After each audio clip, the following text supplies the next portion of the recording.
Do you believe that the abortion pill, mifepristone, is safe and should be prescribed without an in-person visit with a physician?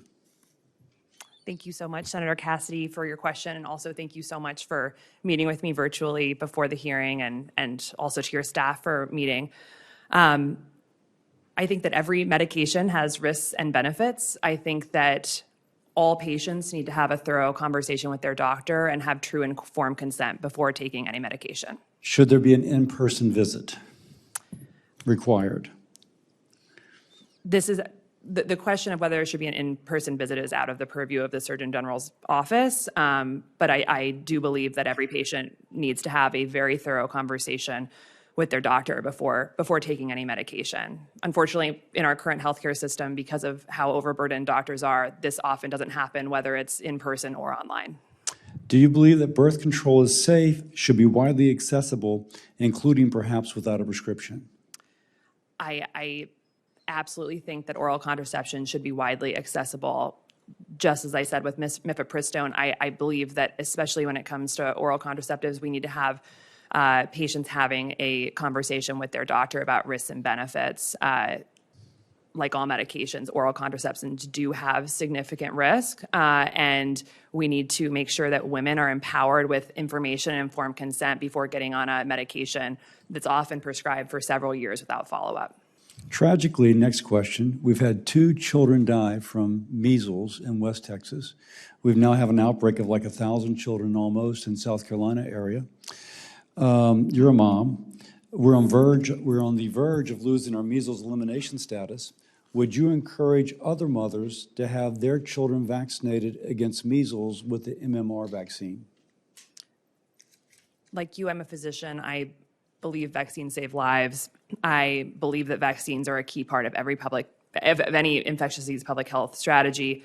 And I would work with you, the CDC, the NIH, ACIP, but would you encourage mothers to vaccinate their children with the MMR vaccine, seeing how we've had children die in this outbreak in South Carolina? I'm supportive of vaccination. I do believe that each patient, mother, parent needs to have a conversation with their pediatrician about any medication they're putting in their body or their children's bodies. You're the nation's doctor. Would you encourage her to have her child vaccinated? I'm not an individual's doctor, and every individual needs to talk to their doctor before putting a medication in their body. I absolutely am supportive of the measles vaccine, and I do believe vaccines save lives and are an important part of the public health strategy. We've had a tough flu season this year.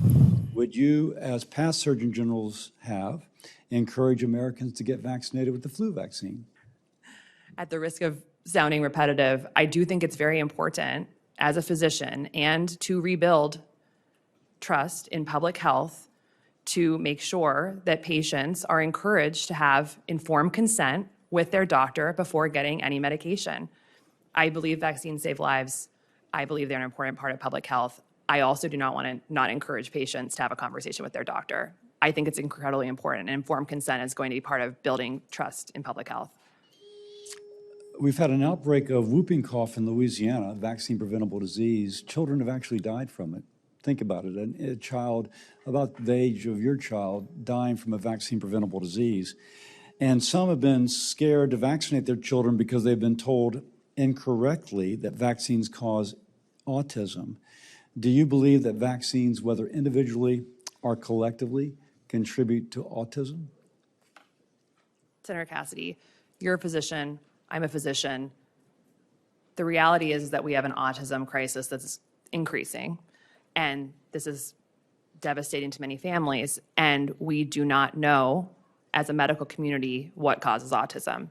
The administration has just committed a huge amount of funding to look at the exposome of all environmental factors that could be contributing to autism, and until we have a clear understanding of why kids are developing this at higher rates, I think we should not leave any stones unturned. There's been a lot of evidence showing that they're not implicated. Do you not accept that evidence? I do accept that evidence. I also think that science is never settled, and I think that the effort to look at comprehensive cumulative exposures of our exposome into what is causing autism is important, and I look forward to seeing those results and sharing the best public health information with the American people.